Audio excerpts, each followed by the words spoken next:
Hi friends, welcome back to our art village life vlog.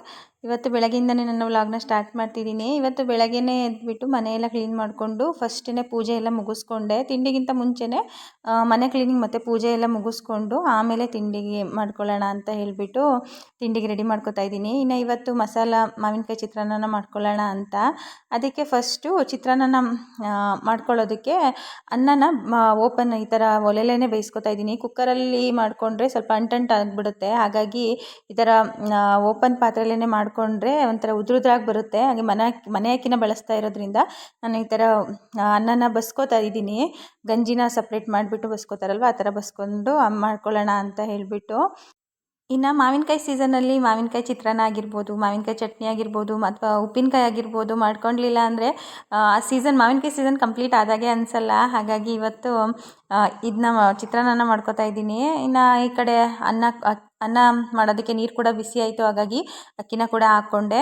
ಇನ್ನು ಮಸಾಲ ಮಾವಿನಕಾಯಿ ಚಿತ್ರಾನ್ನ ಅಲ್ವಾ, ಹಾಗಾಗಿ ಇದಕ್ಕೆ ಮಸಾಲೆನ ಕೂಡ ರೆಡಿ ಮಾಡ್ಕೊತಾ ಇದ್ದೀನಿ. ಇದಕ್ಕೆ ಸ್ವಲ್ಪ ಕಾಯಿನ ಡ್ರೈ ಆಗಿ ರುಬ್ಕೊಂಡು ಅದಕ್ಕೆ 1 ಸ್ಪೂನ್ ಆಗೋಷ್ಟು ಧನಿಯಾ ಕಾಳು, ಒಂದು ಅರ್ಧ ಸ್ಪೂನ್ ಆಗೋಷ್ಟು ಸಾಸಿವೆ, 1 ಸ್ಪೂನ್ ಆಗೋಷ್ಟು ಜೀರಿಗೆ ಮತ್ತು ಒಂದು ಅರ್ಧ ಇಂಚ್ ಆಗೋಷ್ಟು ಶುಂಠಿ, ಇದಕ್ಕೆ ಸ್ವಲ್ಪ ನೀರನ್ನ ಹಾಕಿ ಗ್ರೈಂಡ್ ಮಾಡ್ಕೊತಾ ಇದ್ದೀನಿ. ಇನ್ನು ಇದನ್ನು ಗ್ರೈಂಡ್ ಮಾಡಿ ಎತ್ತಿಟ್ಕೊಂಡೆ. ಇನ್ನು ಈ ಕಡೆ ಒಂದು ಬಾಣಲಿಗೆ ಸ್ವಲ್ಪ ಎಣ್ಣೆ ಕಾಯ್ದ ಮೇಲೆ ಅದಕ್ಕೆ ಸ್ವಲ್ಪ ಕಡಲೆಬೀಜ, 1-2 ಸ್ಪೂನ್ ಆಗೋಷ್ಟು ಕಡಲೆಬೇಳೆ ಮತ್ತು 1 ಸ್ಪೂನ್ ಆಗೋಷ್ಟು ಉದ್ದಿನಬೇಳೆ, ಇದನ್ನೆಲ್ಲನೂ ನೀಟಾಗಿ ಫ್ರೈ ಮಾಡಿಕೊಂಡು ಇದಕ್ಕೆ ಒಂದು 2 ಬ್ಯಾಡಗಿ ಮೆಣಸಿನ್ಕಾಯಿನ ಸೇರಿಸ್ಕೊತಾ ಇದ್ದೀನಿ. ಹಾಗೆ ಒಂದು 4 ಹಸಿರು ಮೆಣಸಿನ್ಕಾಯಿ, ಒಂದು ಸ್ವಲ್ಪ ಕರಿಬೇವಿನ ಸೊಪ್ಪು ಮತ್ತು ಒಂದು ಚಿಕ್ಕದಾಗಿ ಕಟ್ ಮಾಡಿರೋವಂಥ ಈರುಳ್ಳಿ, ಇದನ್ನೆಲ್ಲ ಚೆನ್ನಾಗಿ ಮಿಕ್ಸ್ ಮಾಡಿ ಫ್ರೈ ಮಾಡಿಕೊಂಡೆ. ಇನ್ನು ಈರುಳ್ಳಿ ಬೇಯೋಷ್ಟರೊಳಗಡೆ ಈ ಕಡೆ ಅನ್ನನೂ ಕೂಡ ಬೆಂದ್ಕೊಬಿಡ್ತು. ಇನ್ನು ಮನೆ ಅಕ್ಕಿ ಆಗಿರೋದ್ರಿಂದ ಇದು ಸ್ವಲ್ಪ ಬೇಗನೆ ಬೇಯುತ್ತೆ ಮತ್ತು ಸ್ವಲ್ಪ ಹುಡಿ ಅಂದರೆ ಒಂದು 80% ಆಗೋಷ್ಟು ಅನ್ನ ಬೆಂದರೆ ಸಾಕಾಗುತ್ತೆ. ಮತ್ತು ಆ ಗಂಜಿಲೇ ಬಸಿತೀವಲ್ವ, ಆವಾಗಲೇ ಬೆಂದ್ಕೊಬಿಡುತ್ತೆ. ಜಾಸ್ತಿ ಬೇಯಿಸ್ಬಿಟ್ರೆ ಅಂಟಂಟಾಗ್ಬಿಡುತ್ತೆ, ಚಿತ್ರಾನ್ನಾಗ ಅಷ್ಟು ಚೆನ್ನಾಗಿರಲ್ಲ. ಹಾಗಾಗಿ ಇನ್ನು ನಾನು ಇದನ್ನು ಗಂಜಿನ ಸ್ವಲ್ಪ ಸಪ್ರೇಟಾಗಿ ಎತ್ತಿಟ್ಕೊತಾ ಇದ್ದೀನಿ, ಅಂಬ್ಲಿನ ಮಾಡ್ಕೊಳ್ಳೋಣ ಅಂತ ಹೇಳ್ಬಿಟ್ಟು. ಇನ್ನು ಅಂಬ್ಲಿನೂ ಗಂಜಿಲಿ ಮಾಡ್ಕೊಳ್ಳೋದ್ರಿಂದ ಟೇಸ್ಟ್ ಚೆನ್ನಾಗಿರುತ್ತೆ, ಹೆಲ್ತಿ ಕೂಡ ತುಂಬ ಒಳ್ಳೆಯದು. ಹಾಗಾಗಿ ಇನ್ನು ಈ ಕಡೆ ಈರುಳ್ಳಿ ಕೂಡ ಚೆನ್ನಾಗಿ ಬೆಂದಿತ್ತು. ಇನ್ನು ಅದಕ್ಕೆ ಸ್ವಲ್ಪ ಮಾವಿನಕಾಯಿನ ಸೇರಿಸ್ಬಿಟ್ಟು, ಏನು ತುರ್ಕೊಂಡಿದ್ವಲ್ವ ಅದು 1 ಕಪ್ ಆಗೋಷ್ಟಾಗಿತ್ತು, ಅದನ್ನ ಸೇರಿಸ್ಬಿಟ್ಟು ಸ್ವಲ್ಪ ಅರಿಶಿನ ಪುಡಿ ಹಾಕಿ ಮಾವಿನಕಾಯಿನ ಬೇಯೋದಕ್ಕೆ ಇಡ್ತಾ ಇದ್ದೀನಿ. ಅದು ಸ್ವಲ್ಪ ಹಸಿ ಸ್ಮೆಲ್ಲೆಲ್ಲ ಹೋಗಿ ಸಾಫ್ಟ್ ಆಗಬೇಕು, ಅಲ್ಲಿವರೆಗೂ ಬೇಯಿಸ್ಕೋಬೇಕಾಗುತ್ತೆ. ಒಂದು 3-4 ನಿಮಿಷ ಬೇಯಿಸ್ಕೊಂಡ್ರೆ ಸಾಕಾಗುತ್ತೆ.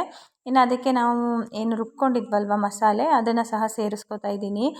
ಈ ಮಸಾಲೆ ಸೇರಿಸಿದ ಮೇಲೆ ಕೈ ಬಿಡಲೇಬಾರ್ದು, ನೀಟಾಗಿ ಮಿಕ್ಸ್ ಮಾಡ್ಕೋಬೇಕು, ಇಲ್ಲಾಂದರೆ ತಳ ಹಿಡ್ಕೊಬಿಡುತ್ತೆ. ಹಾಗಾಗಿ ಒಂದು 2-3 ನಿಮಿಷ ಚೆನ್ನಾಗಿ ಮಿಕ್ಸ್ ಮಾಡಿಕೊಂಡು ಅದು ನೀಟಾಗಿ ಮಿಕ್ಸ್ ಆದಮೇಲೆ ಅದಕ್ಕೆ ಸ್ವಲ್ಪ ಉಪ್ಪನ್ನ ಸೇರಿಸ್ಕೊತಾ ಇದ್ದೀನಿ. ಲಾಸ್ಟಿಗೆ ಫ್ಲೇಮ್ನ ಆಫ್ ಮಾಡಿ ಕೂಡ ಸೇರಿಸ್ಕೋಬೋದು. ನಾನಿಲ್ಲಿ ಸ್ವಲ್ಪ ಉಪ್ಪು ಮತ್ತು ಸ್ವಲ್ಪ ಕೊತ್ತಂಬರಿನ ಸೇರಿಸಿ ಚೆನ್ನಾಗಿ ಮಿಕ್ಸ್ ಮಾಡಿ ಈಗ ಫ್ಲೇಮ್ನ ಆಫ್ ಮಾಡ್ಕೊತಾ ಇದ್ದೀನಿ. ಇನ್ನು ಇದು ಚಿತ್ರಾನ್ನಕ್ಕೆ ಗೊಜ್ಜು ರೆಡಿ ಆಗೋಷ್ಟರೊಳಗೆ ಈ ಕಡೆ ಗಂಜಿ ಕೂಡ ಎಲ್ಲ ಇಳ್ಕೊಂಡಿತ್ತು.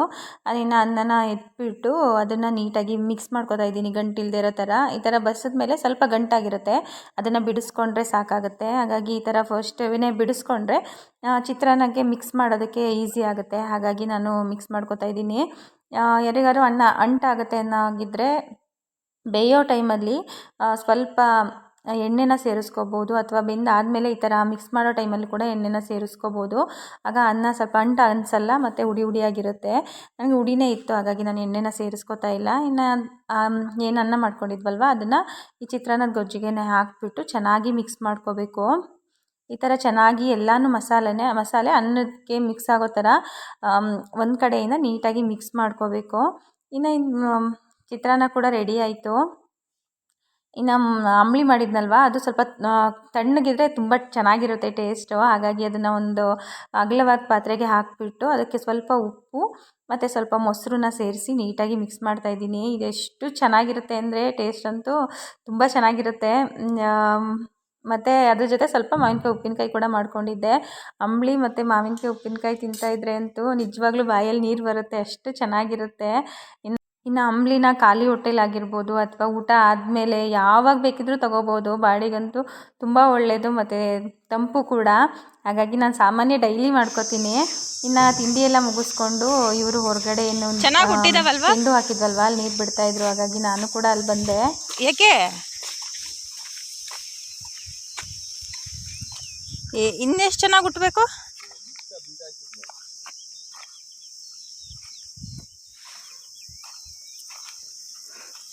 ಇಲ್ಲೇನೋ ಕೆರ್ದವೆ ನೋಡಿ ಅಲ್ವಾ. ಕೋಳಿ ನೋಡಿಲ್ಲ, ಅಲ್ಲೊಂದು ಇಲ್ಲೊಂದು ಹುಟ್ಟಿರೋದವು, ಅವೆಲ್ಲವೂ ಚೆಂಡು ಸೋಸಲ್ಲವು. ಮತ್ತೆ ನಾಕೆಲ್ಲ ಇದೆ ನೋಡಿ, ಮಾತ್ರ ಚೆಂಡು ಸೋಸಿ ಸಣ್ಣಕ್ಕಿರೋದು ಸಾಳೆ. ಚೆಂಡುವಿನ ಸಸಿನೇ ತಾನೇ ಇವು. ಇಷ್ಟು ಹೊಲಕ್ಕೆಲ್ಲ ಎಷ್ಟು ಬೇಕಾಗ್ತವೆ, ಸಾಕಾಗಲ್ವಾ? ಎಲ್ಲ ಆಗ್ತಾವಪ್ಪ, ಇದೊಂದು ಕಾದ್ರು ಆಗ್ತಾವ ಇಲ್ಲ ಸಾಕಾಗುತ್ತೆ. 4 ಮಡಿ ಇರೋದು. ಅವೇನು ಹತ್ತತ್ರ ನೆಡ್ತೀರಾ? ಹತ್ತತ್ರ ನೆಡೋದು. ಎಷ್ಟಿಗೆ? ಒಂದೊಂದು ಅಡಿಗೆ? 4 ಅಡಿ ಅಗಲ ಸಾಲು. ಮತ್ತೆ ಸಾಲು ದೂರ ದೂರ ಅಲ್ಲ, ಹಂಗಾಗೇನು ಒಂದು ಮಡಿ ಒಂದಕ್ಕೂ ಆಗ್ತಾವ ಇಲ್ವ? ಒಂದು ಮಡಿ ಒಂದು ಲೈನಿಗ? ಆಗ್ತಾವ. ನಂಗೆ ಗೊತ್ತು, ನಾನು ಯಾವಾಗ ಚೆಂಡು ಸಸಿ ನಟ್ಟಿದ್ದೀನಿ ಅಂತ ನನಗೆ ಕೇಳ್ತಿದ್ದೀರಾ ಆಗ್ತಾವ ಅಂತ? ನಿಮಗೆ ಗೊತ್ತು. ಸಾಲಿಲ್ಲ ಅಂದ್ರೆ ಯಾರ ಹತ್ರ ಏನಾದ್ರು ತಗೊಂಡ್ರೆ ಆಯ್ತಲ್ಲ. ಯಾರು ತಗೊಂತಾರೆ? ಯಾರು ಹಾಕಿ ಉಳಿದ್ರು ತಾನೇ ಕೊಡೋದು. ಎಲ್ಲರೂ ಕೇಳಿ ವಿಚಾರಿಸಿ ಸಿಕ್ಕೇ ಸಿಗ್ತದೆ. ಹಾಕೋದು ನೀರಿರ್ತಲ್ಲ, ಇಲ್ಲ ಇಲ್ಲಿ ಅಂತ ಕಾಳಿ ಹುಟ್ಟಿದೆ. ಇದಲ್ವ? ಇವಲ್ವ ಇವು? ಅವಲ್ಲ, ಕಳೆ ಅದು. ಇವು ಮ್ಯಾಕ್ ಬಂದಾಯ್ತು. ಅಯ್ಯೋ, ನಾನು ಇವು ಅಂತ ಅನ್ಕೊಂಡಿದ್ದೆ. ಏನು ಬಿಸಿಲು! ಹೆಂಗೆ ಮಳೆ ಬಂತು, ಮಳೆ ಪಿಕ್ಚರಲ್ಲಿ ಇದೆ, ಪಡೆ ಹಿಡ್ಕೊಳ್ಳೋದು ಹಿಂಗೆ ಅಲ್ವಾ? ಮಳೆ ಹಿಂಗೆ ನಂಗೆ ಈ ಥರ ನೆನೆಯರು ನಾನು ನೋಡಿಲ್ಲ.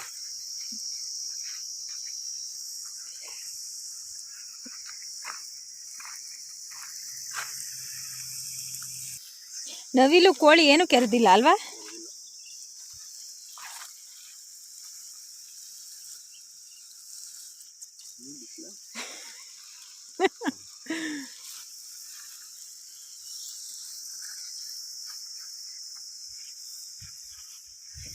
ಡಾಲಿನೂ ಬಂತು ನೋಡಿ.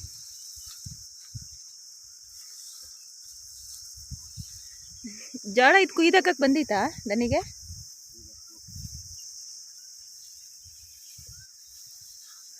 ಇನ್ನೂ ಹೈಟ್ ಆಗ್ಬೇಕಲ್ವಾ ಇದು?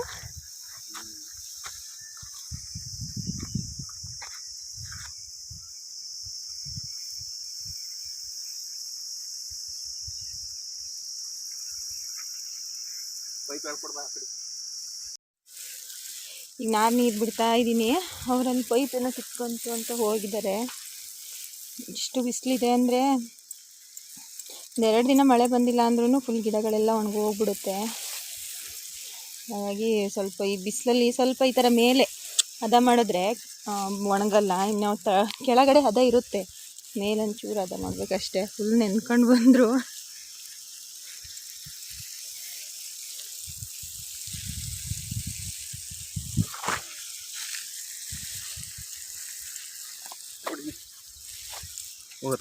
ಇದ್ಯಾಕೆ ಹಿಂಗೆ ನೆನ್ರಿ?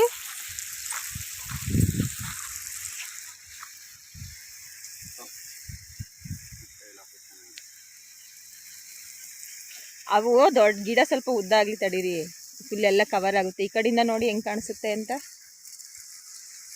ಈ ಕಡೆಯಿಂದ ನಿಮ್ಗೆ ಹಂಗೆ ಅನ್ನಿಸ್ತೈತೆ ಅಷ್ಟೇ. ಈಗ ನೀರು ಬಿಟ್ಟ ಮೇಲೆ ಚೆನ್ನಾಗಿ ಕಾಣಿಸ್ತಿದ್ದಾವೆ.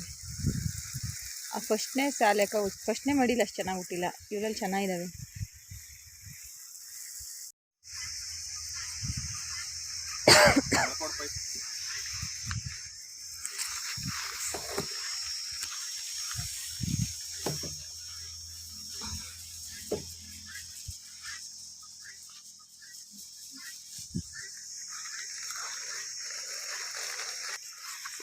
ಇಲ್ಲೇನೈತೆ?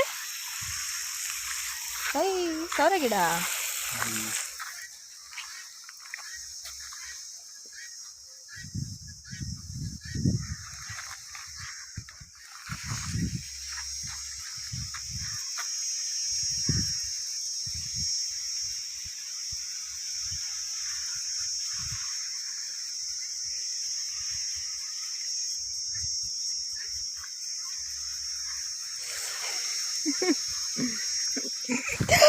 ಹಾರಿಸ್ತೀರಲ್ಲ.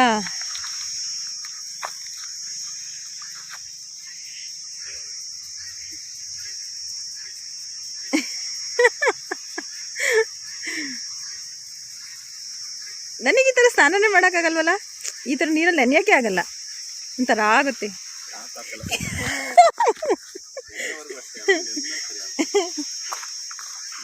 ಒಂಥರ ಹಿಂಸೆ ಆಗುತ್ತೆ.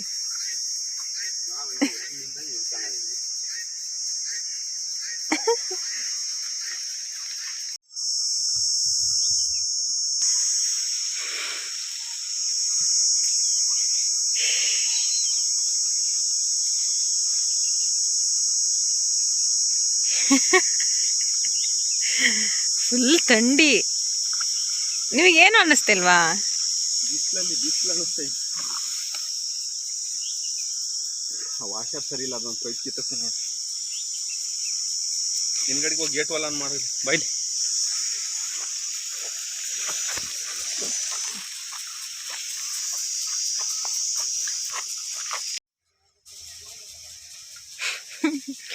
ಅದೇ ನೀವು ಆಗೋತಿ ನೆನಿತೀರ.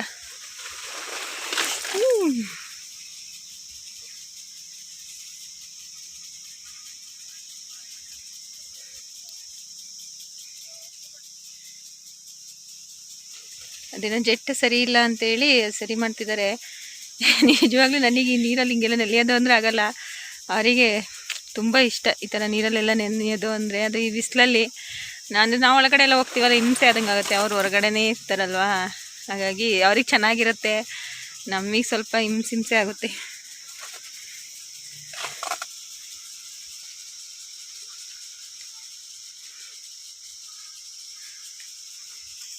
ಅದು ಬಾಳೆಗೊನೆ ಬಲ್ತಿದ್ಯಾ ಅಂತ, ಅದು ಬಾಳೆಗೊನೆ.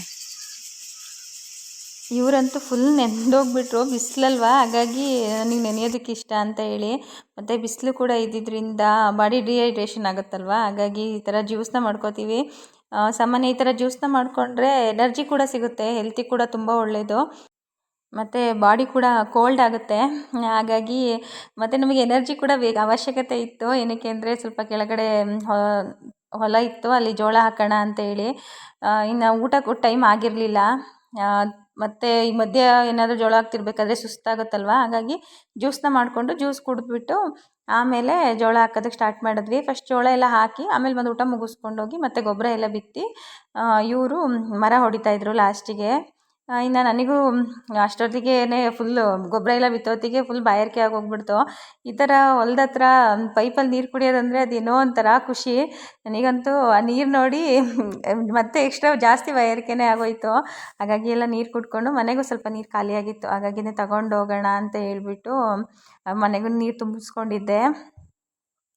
ಇನ್ನು ಎಷ್ಟು ಬಿಸಿಲಿದೆ ಅಂದರೆ ನಿಜವಾಗ್ಲೂ ಅದು ಇಮ್ಯಾಜಿನೇ ಮಾಡೋದಕ್ಕಾಗಲ್ಲ. ಫುಲ್ ತಲೆಯೆಲ್ಲ ಸುತ್ತೋದಂಗೆ ಆಗ್ಬಿಡ್ತು, ಕಣ್ಣೇ ಬಿಡೋದಕ್ಕಾಗ್ತಿರ್ಲಿಲ್ಲ, ಅಷ್ಟೂ ಬಿಸಿಲಿತ್ತು. ಇವಾಗಂತೂ ಮಳೆ ಕಾಗೋದಕ್ಕೂ ಫುಲ್ ಬಿಸಿಲು ಜಾಸ್ತಿ ಆಗೋಗ್ಬಿಟ್ಟಿರುತ್ತೆ. ಇನ್ನು ಅದ್ರ ಜೊತೆ ಏನಾದರೂ ತಿನ್ನಬೇಕು ಅಂತ ಕೂಡ ಅನ್ನಿಸ್ತಾ ಇತ್ತು. ಅಲ್ಲೇ ಬಂದೆ, ಅಷ್ಟರೊಳಗೆ ಸೀಬೆಹಣ್ಣು ಕೂಡ ಇದ್ವು, ಹಣ್ಣಾಗಿದ್ವು. ಆಲ್ಮೋಸ್ಟ್ ಎಲ್ಲ ಸೀಬೆಹಣ್ಣು ಹಣ್ಣಾಗ್ಬಿಟ್ಟಿದೆ. ಆ ಮರದಲ್ಲಿ ಏನು ಬಿಟ್ಟಿದ್ವಲ್ವ ಅವೆಲ್ಲನೂ. ಅದೇ ಅದರಲ್ಲಿ ಸ್ವಲ್ಪ ಜಾಸ್ತಿ ಯಾವ್ದು ಹಣ್ಣಾಗಿದೆ ಅದನ್ನು ನೋಡಿ ತಗೋತಾ ಇದ್ದೀನಿ. ಇನ್ನು ಇದು ಚಿಕ್ಕದಾಗಿದ್ರೂ ಫುಲ್ ಹಣ್ಣಾಗಿತ್ತು, ಯೆಲ್ಲೋ ಕಲರ್ ಆಗಿತ್ತು, ಹಾಗಾಗಿ ಅದನ್ನು ಕೂಡ ತೊಗೊಂಡೆ. ಒಂದೇ ಸಲ ಎಲ್ಲನೂ ತಿನ್ನೋದಕ್ಕಾಗಲ್ಲ, ಹಾಗಾಗಿ ಸ್ವಲ್ಪ ಹಣ್ಣಾಗಲಿ ಇನ್ನೂ ಜಾಸ್ತಿ ಅಂತ ಹೇಳ್ಬಿಟ್ಟು ಸ್ವಲ್ಪನೇ ನೋಡಿ ಯಾವುದು ಚೆನ್ನಾಗಿ ಹಣ್ಣಾಗಿದೆ ಅದನ್ನು ತಗೋತಾ ಇದ್ದೀನಿ. ಇದ್ರದ್ದು ಸೀಡ್ಸ್ ಸ್ವಲ್ಪ ಸೀಬೆಹಣ್ಣಿಂದು ಗಟ್ಟಿ ಇರುತ್ತೆ, ಹಾಗಾಗಿ ಅಷ್ಟೊಂದು ಚೆನ್ನಾಗಿರಲ್ಲ. ಬಟ್ ಮೇಲ್ಗಡೆ ಲೇಯರ್ ತಿರುಳು ಮಾತ್ರ ತುಂಬ ಟೇಸ್ಟ್ ಚೆನ್ನಾಗಿರುತ್ತೆ, ಸಕ್ಕ ಸ್ವೀಟ್ ಇದೆ. ಮತ್ತು ಸೀಡ್ಸ್ ಕೂಡ ಜಾಸ್ತಿ ಇಲ್ಲ, ಕಡಿಮೆನೇ ಇರೋದು. ಹಾಗಾಗಿ ನನಗೆ ಮತ್ತು ಮಗನಿಗೆ ಅಂತ ಹೇಳಿಬಿಟ್ಟು ನನಗೆ ಸ್ವಲ್ಪ ದೊಡ್ಡದು, ಅವನಿಗೆ ಅದು ಹಣ್ಣು ಜಾಸ್ತಿ ಆಗಿತ್ತಲ್ವ ಅದನ್ನು ತಗೊಂಡೆ. ಇನ್ನು ಮೇಲ್ಗಡೆ ಒಂದು ಹಣ್ಣಾಗಿತ್ತು, ಅದು ನನಗೆ ಸಿಗಲಿಲ್ಲ, ಇವ್ರಿಗೆ ಅದು ಅಂತ ಹೇಳ್ಬಿಟ್ಟು ಅದನ್ನು ಬಿಟ್ಟು ಅವ್ರಿಗೆ ಹೇಳಿ ಬಂದೆ. ಹಾಗೆ ನನ್ನ ಇವತ್ತಿನ ವ್ಲಾಗ್ನ ಕೂಡ ಇಲ್ಲಿಗೆ ಮುಗಿಸ್ತಾ ಇದ್ದೀನಿ. ನಮ್ಮ ಇವತ್ತಿನ ವೀಡಿಯೋ ನಿಮಗೆ ಇಷ್ಟ ಆಯಿತು ಅಂತ ಅಂದ್ಕೊಂಡಿದ್ದೀನಿ. ಯಾರಿಗೆಲ್ಲ ವೀಡಿಯೋ ಇಷ್ಟ ಆಯಿತು ದಯವಿಟ್ಟು ಲೈಕ್ ಮಾಡಿ, ಶೇರ್ ಮಾಡಿ. ಯಾರು ನಮ್ಮ ಚಾನಲ್ನ ಸಬ್ಸ್ಕ್ರೈಬ್ ಮಾಡದೆ ವಾಚ್ ಮಾಡ್ತಿದ್ದೀರಾ ದಯವಿಟ್ಟು ಸಬ್ಸ್ಕ್ರೈಬ್ ಮಾಡಿ, ವೀಡಿಯೋನ ವಾಚ್ ಮಾಡಿ. Thank you for watching.